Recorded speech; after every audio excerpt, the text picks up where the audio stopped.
Not that long ago, when I was chilling with my boy Oela, I came across complex integration and I asked him to explain it. Here's exactly how that went. FBI, open up!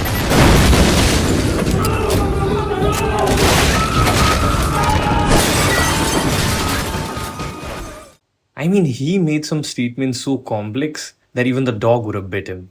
None of the intuition was really clicking to me, and in a way, you could say that the things were too complex. And hence, I left to explore the realm of complex integration on my own. But I had no idea what complex functions even did, and if integrals even meant the same thing in this weird plane. Now, if you're anything like me, you're probably stuck in these same questions. So, for now, let's try to answer these questions in a way that my humble goat 3B1B would have answered.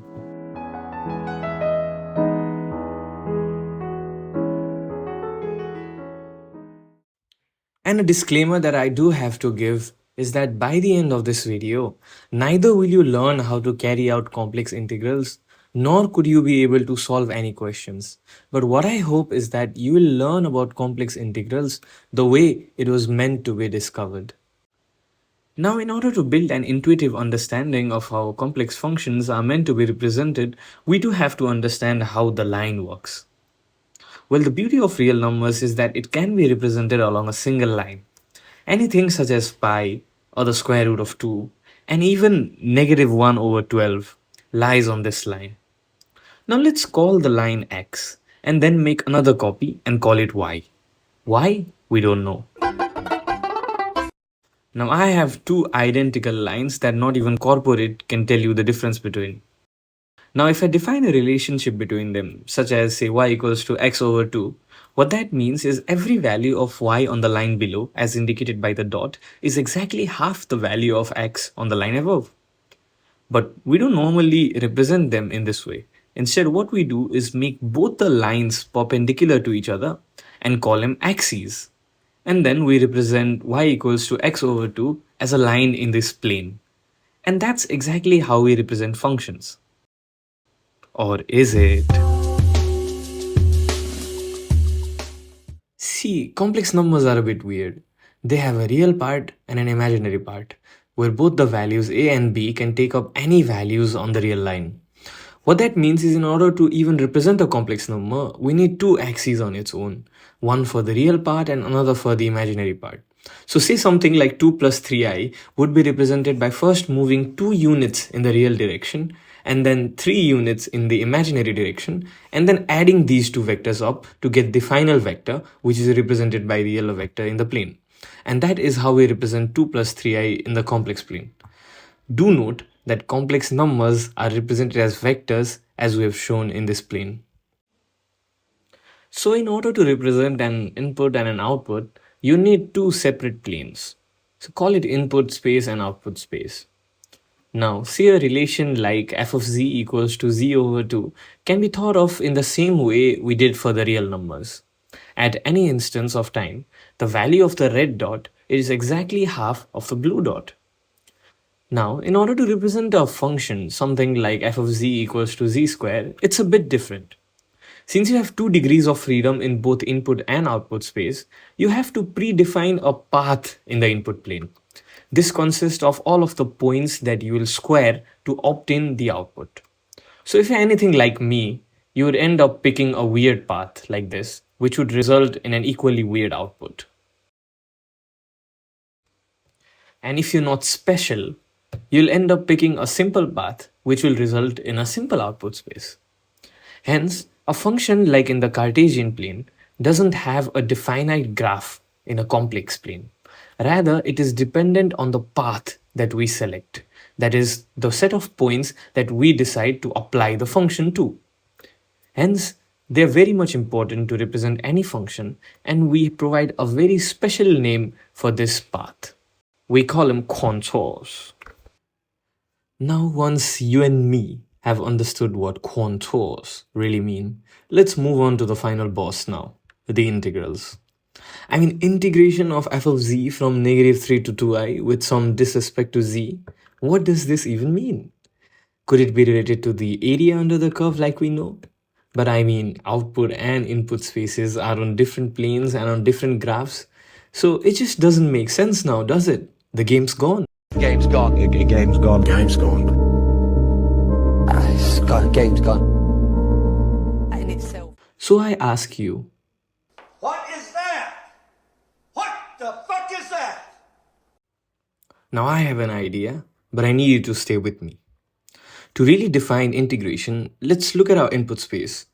We need to go from -3 to 2i, so let's pick any arbitrary contour. And let's pick a point somewhere within it, and we'll call it z.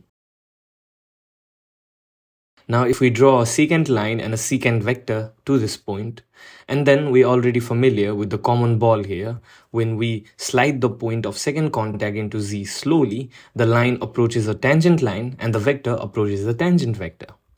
Now once we have the tangent vector, call it dz. Actually, why are you calling it dz? The meaning is completely different. It means tiny increment in z and it cannot be a vector. To which I say, Kylian dictador, Kylian dictador. I mean, if you really think about it, it does make kind of sense. Since complex numbers are vectors, as we've said earlier, dz is also a vector, a small increment in that complex number. But anyway, stay with me just for a bit and I'll tell you if my assumption makes sense. So dz is a tangent vector at point z. Now, of course, at point z, you'll have a functional value f of z, which in the output plane is represented by a plus bi, which is this vector. So now we have f of z and we have dz, and hence it's time to multiply. Now, for those of you who don't know what vector multiplication really means, I'll provide a quick recap. Any vector can be represented as r e to the power I theta in the complex plane. So when we have two different vectors, we algebraically obtain r1 times r2 times e to the power I theta 1 plus theta 2. Now what that means geometrically is what's important to us. So if you have two vectors, one with magnitude r1 and angle theta 1, and the other with magnitude r2 and angle theta 2, what that means is we scale one of the vectors by the magnitude of other, and then we rotate the scaled vector by the angle of the other. So it's basically scaling and rotating a vector by the magnitude and the angle of another vector. So if you were to multiply, that is rotate and scale at the point z, you get f of z dz defined at that point. Now before moving on, I want to introduce you to a very fundamental equation, the Riemann sum. Now Riemann sum is a fundamental equation that tells you how real plane integration can be thought of as the sum of areas of rectangles with height f of x and width dx. This is the main equation that defines integration geometrically in the real plane. Now I know it doesn't make much sense, but as I said, I am the one who knocks here. So just follow my lead and replace all of the x's with z's.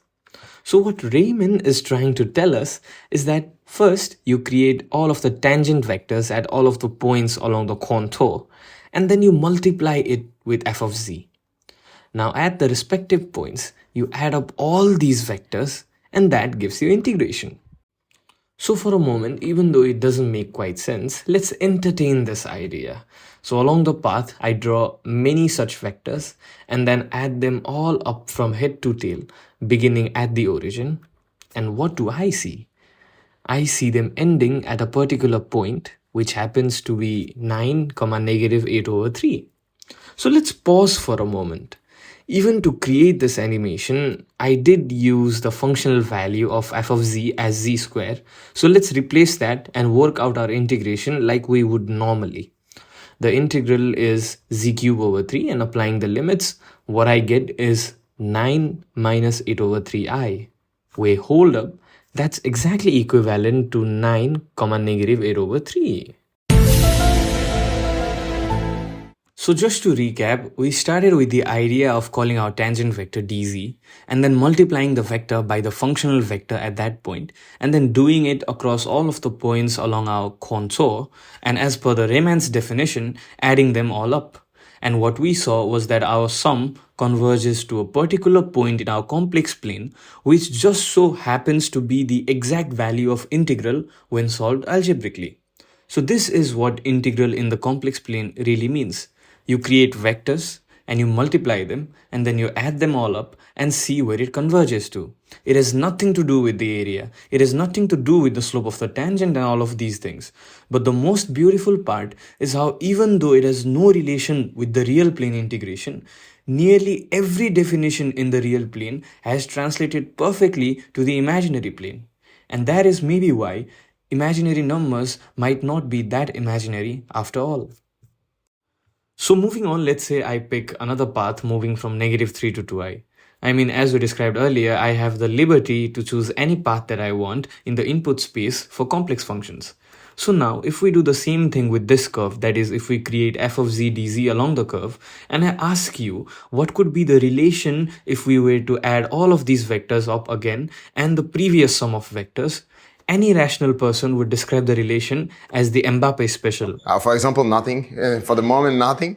Well, I mean, the only similarity are the starts and endpoints between these curves.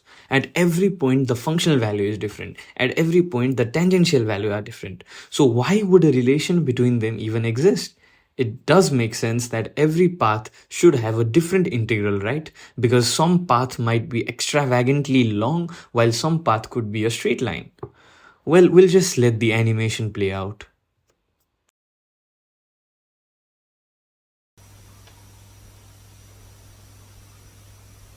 What the heck? Wait, hold on. That just might be a coincidence. Let's pick another path that has zero correlation with the shape of the original path and is really weird. Now, creating a lot of vectors and adding them up for this path, surely it converges to any other point, right? Well, I can't really see much, so let me zoom in. And what the hell? Why are completely different paths resulting in the same integration, even though by the way we define it, it seems that each path should have its different integral?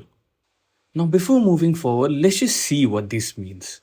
If this thing is true, it means that no matter what path you take from point A to point B, the integral will always have the same value, which ensures consistency with the algebraic method and the geometric intuition that we've built until now.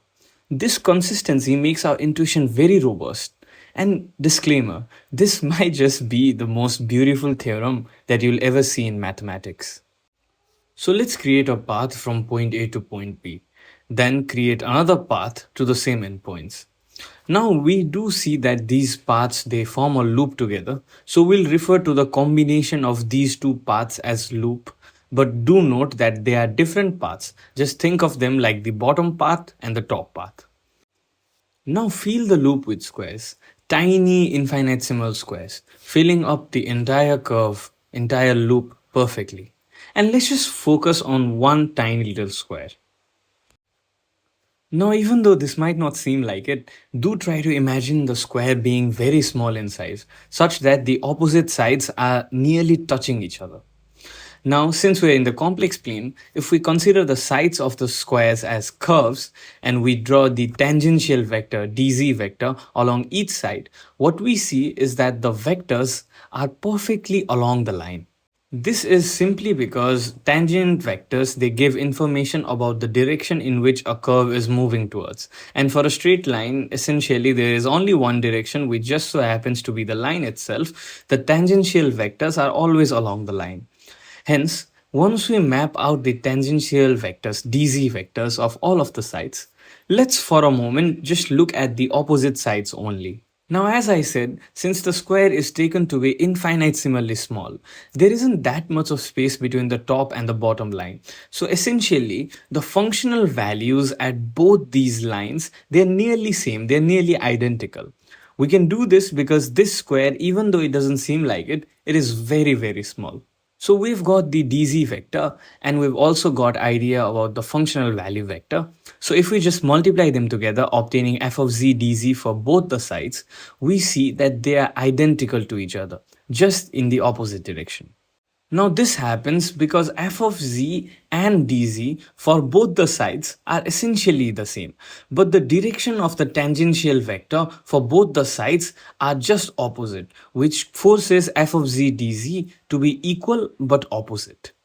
Now if we do the same thing for the remaining side and assume that the functional value of the left side is equal to the functional value of the right side, because once again the square is very small, and then we multiply, then the same thing happens. F of z dz for both the sides are equal but opposite. Now do you see where I'm going with this?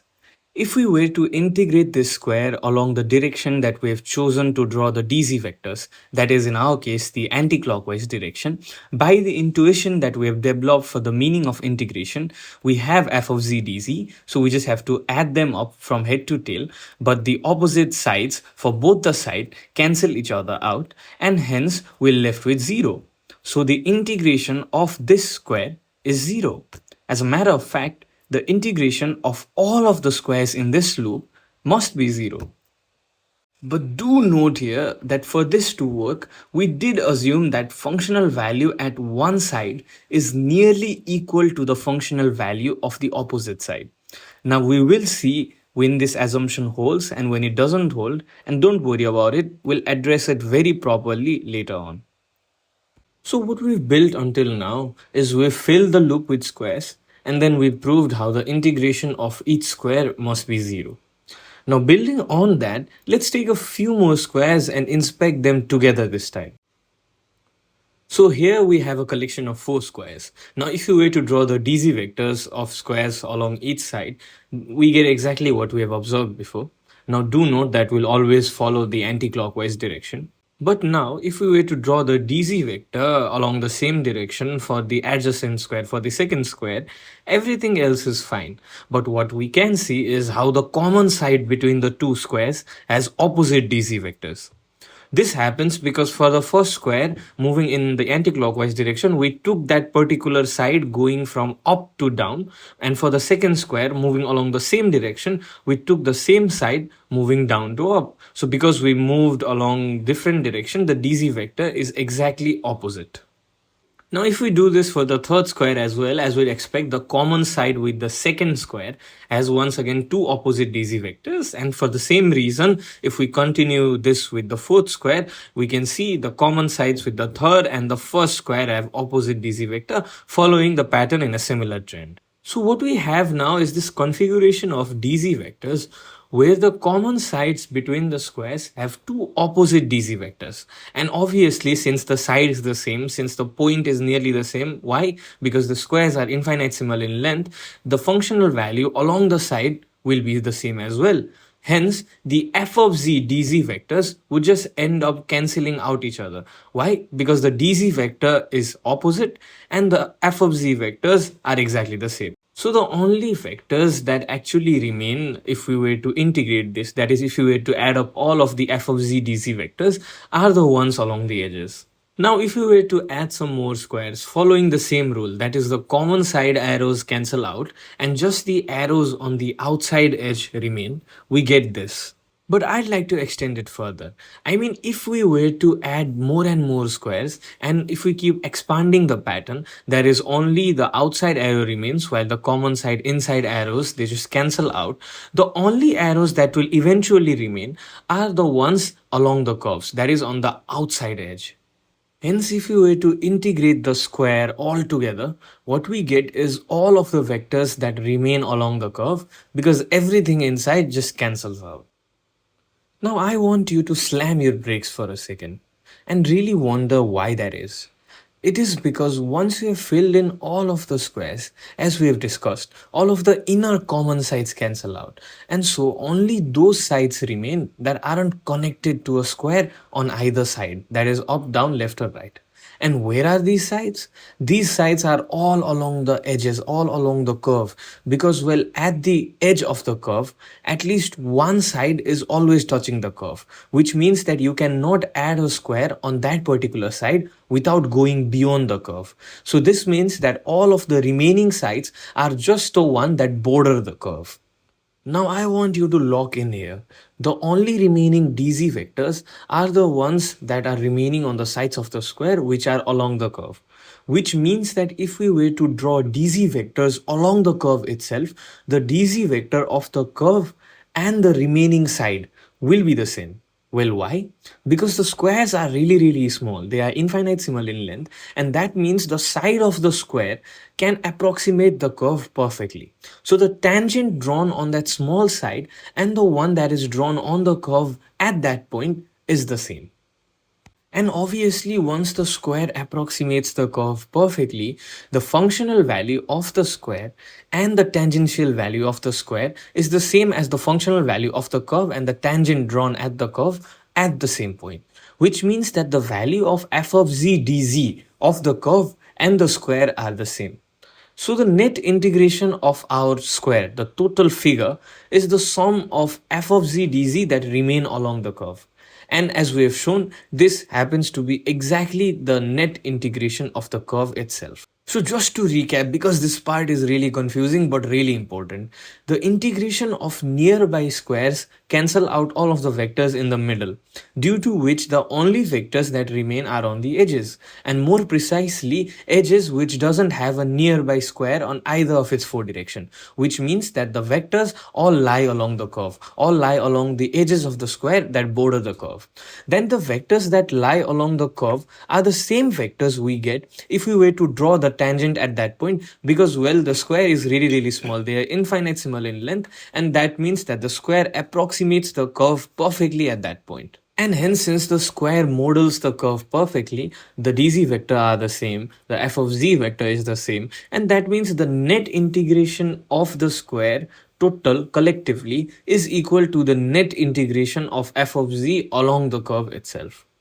Now we have used this weird symbol. It just means that we're integrating f of z with this respect to z along a path, but the path is a closed loop and its name is c.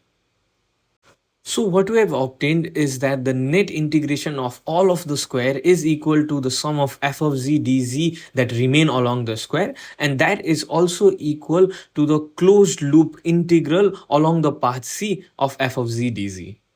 But do note, we have previously obtained that the integration of any square in this loop is 0. Hence, the integration of f of z along the closed loop c is also 0. By our definition, what that means is if we were to draw and multiply vectors along the path, that is f of z dz, and add them all up from head to tail like we did previously as the meaning of integration, the value is 0, as we can clearly see.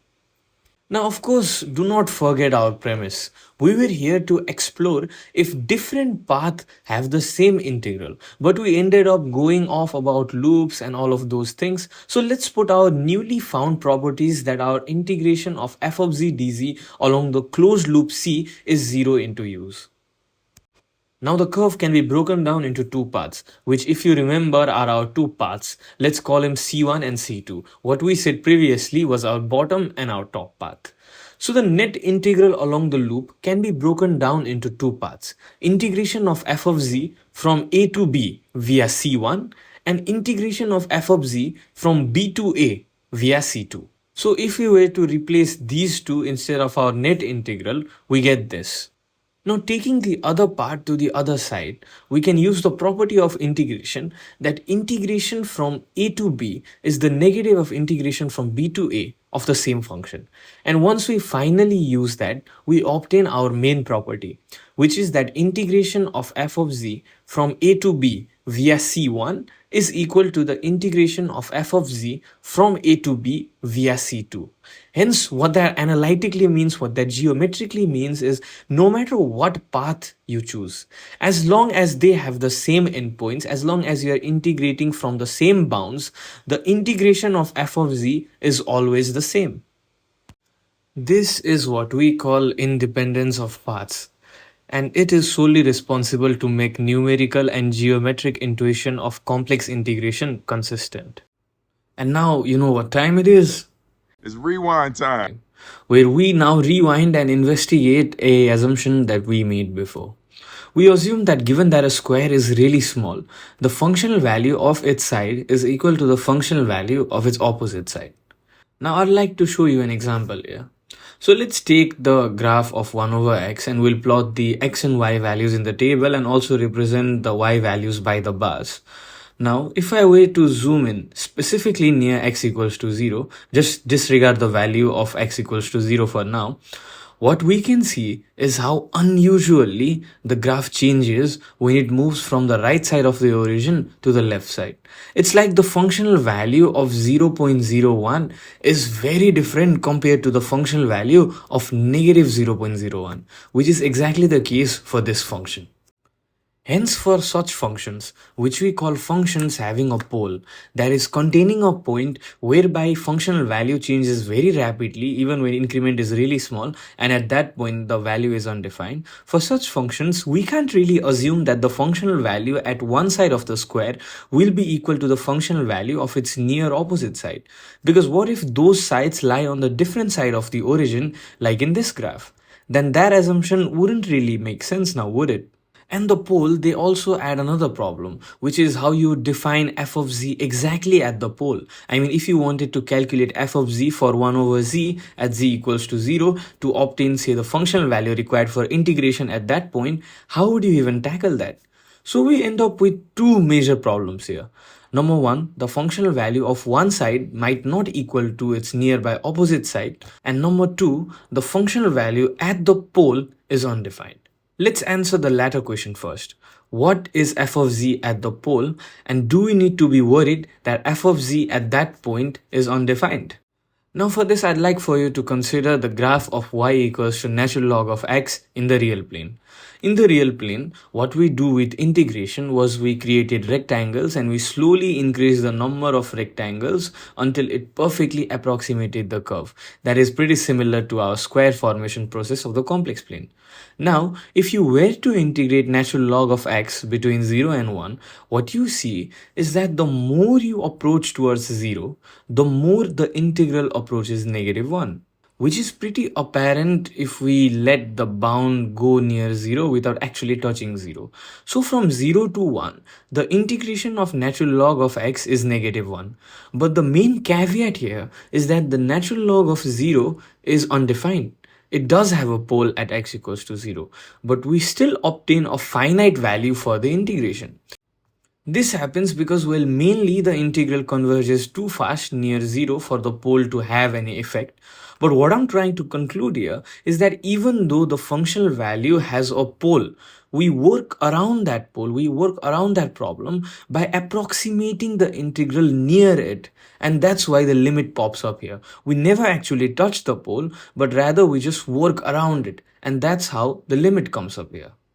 So it is possible that when a function has a pole, its integral is defined, and we can do so without defining f of z at the pole, but infinitesimally near it. So that addresses our problem of f of z not being defined, so let's slap that right out. So we are left with only one problem now, which is that functional value at one side doesn't equal the functional value at the nearby opposite side. Now, as it turns out, there is no fix per se for this problem. You can't really work your way around this. But this condition does lead to a really interesting result.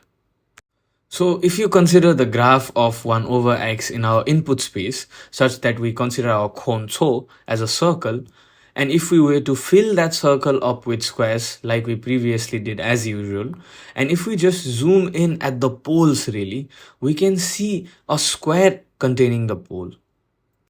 Now, if you were to zoom in into that square, of course, the dz vector doesn't really change because of the pole, it's just along the side. And drawing the dz vector for both top and bottom sides, and then calculating f of z dz, which as you can remember is rotating and scaling this dz vector, we get this. Now, in the previous case, what happened was because of the fact that dz vector was equal and f of z was nearly equal in opposite sides, they got rotated and scaled by the same amount but in opposite direction. But now that won't be the case because, well, f of z is not nearly equal, it's different. So they get rotated and they get scaled by different amounts. So what that basically means is now if we add up all of these vectors, if we do that for the opposite sides as well, and if we add up all of these vectors to calculate the net integral of the square, it doesn't add up to 0 now. Previously it did, now it doesn't. And it's all because of the fact that the opposite sides do not cancel each other out because the functional value are not nearly equal. So think of it like this. Every other square which doesn't contain the pole, its integral is still 0 because, well, they don't have any weird behavior there. But one particular square that contains the pole, its integral won't be 0. Why? Because of the fact that f of z dz vectors of opposite sides don't cancel each other out because f of z is drastically different for opposite sides. So as we've previously established, the integral of f of z along a closed path C is the net integration of total squares which happened to be previously 0, but now it isn't 0 because of that one square that contains the pole. So now the natural question arises, what if I change my path? What if I choose another closed path that contains the pole? What is the integration then? I mean, let's pick another path and let's draw some squares and then we'll see. If we zoom in, that exact same square from the previous path is still there. And both of these squares can be considered to be identical because, well, the squares are pretty infinitesimal, and hence that means in this case as well, the net integral is the integral of this particular square, which is the same as previous case, which is something non-zero. So let's just recap for a bit. We obtained how integral in any closed path must be 0 previously. But now if the path contains poles, the integral isn't 0 because of that one square. And any closed loop that contains the square will have the same integral because, well, it does contain the same square. Now based on that knowledge, let's try to integrate 1 over z with our contour as a circle of radius 1. Well, if we just add up the vectors of f of z dz, you know how it goes. It just turns out that it converges to 2 pi I perfectly. Now, of course, if you work out the integral in an algebraic manner, you do get the same thing. But what would have happened if we were to consider a circle of radius 2? We do know that the value will still be the same because, as we have previously shown, any loop that contains the pole does have the same integral. Now, if we were to draw f of z dz vectors, but this time for 1 over z square, same pole, but different function really, something weird happens. If we add them up, as we can see, they converge to 0 perfectly. I mean, that might just be a coincidence. So trying again with 1 over z cube, drawing and adding the vectors, the sum is once again 0. Well, as it turns out, the integral of 1 over z around a closed loop containing the pole is 2 pi I. 1 over z square is 0. 1 over z cube is 0.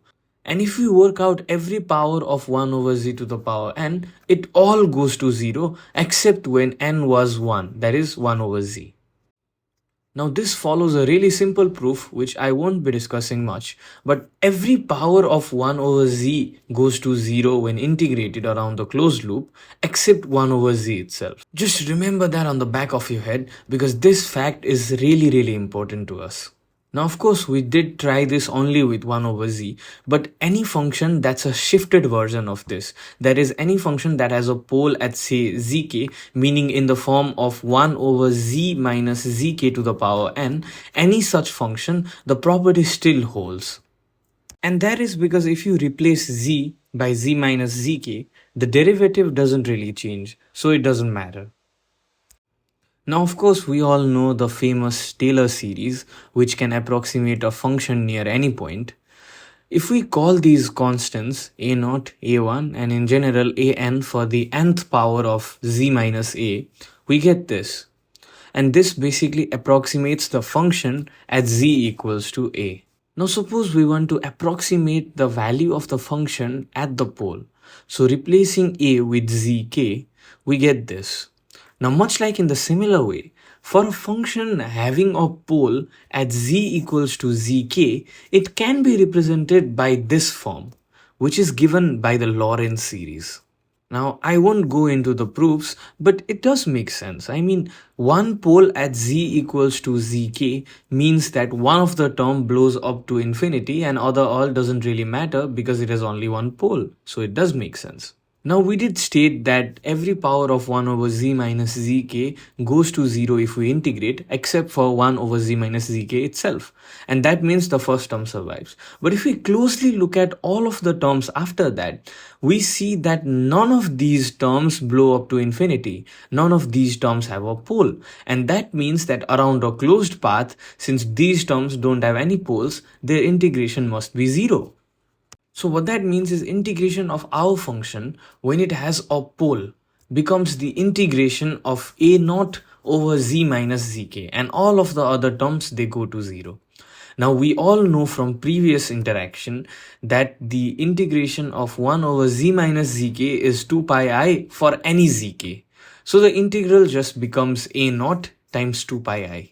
And as we said earlier, the integral cannot really be 0, and that does make sense. I mean, a naught cannot be 0 in the Lorentz series. So this equation really shows that algebraically as well.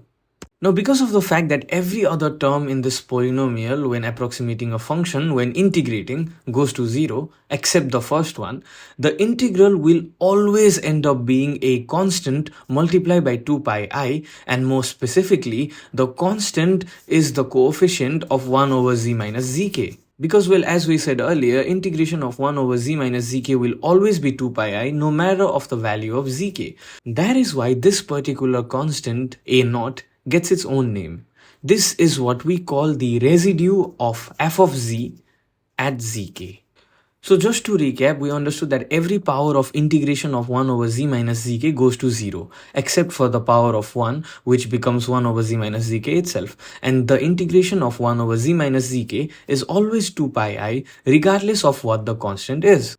We also learned that the function can be represented when it has a pole by the Lorentz series, and if we were to integrate that, all other terms go to 0 once we integrate, except for the first term whose coefficient gets a special name because it is the only part that changes as per the pole.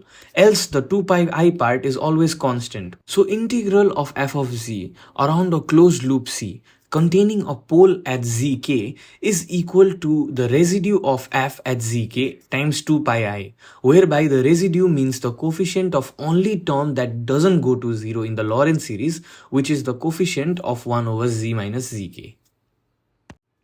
So the natural question arises of what happens if a function has two poles, or in general multiple poles. We will deal with the case of two poles first, and then we can easily generalize. Now if we draw a closed contour, we know that the integration of f of z won't be 0 in this loop because, as we discussed, it has two poles, meaning it has two squares in our analogy that contain a non-zero integral.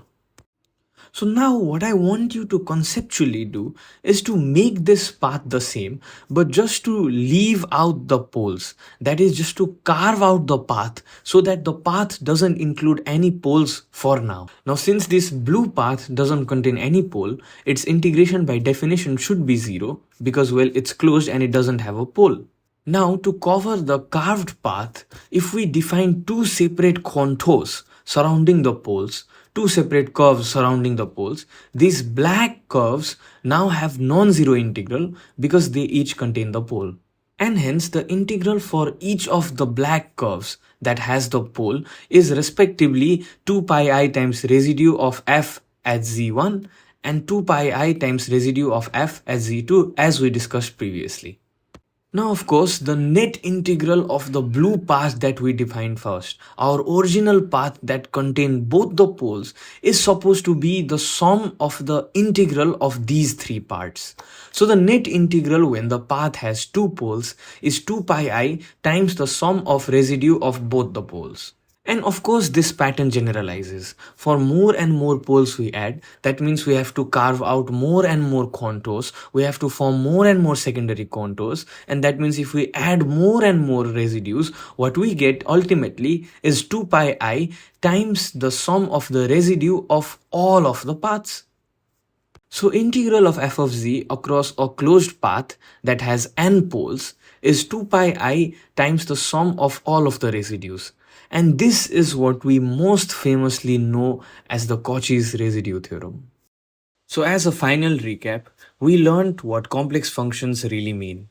We learned why integral holds different meaning in the complex plane. Then we talked about what f of z times dz really means. Then we talked about how to view the convergence of vectors and how to relate them to integrals. Then we were also talking about how different paths lead to the same integral and why it's probably one of the most beautiful theorem that you have ever seen. Then we learned about why inside a loop the integral is 0, and we filled the loop with squares and we related the integral that way. Then we talked about poles. Then we talked about residues. And finally, we end this note learning what the Cauchy's residue theorem really says. But now, most importantly, I feel like I have learned complex integration in such a way that I could have discovered it myself if I was just born 300 years earlier.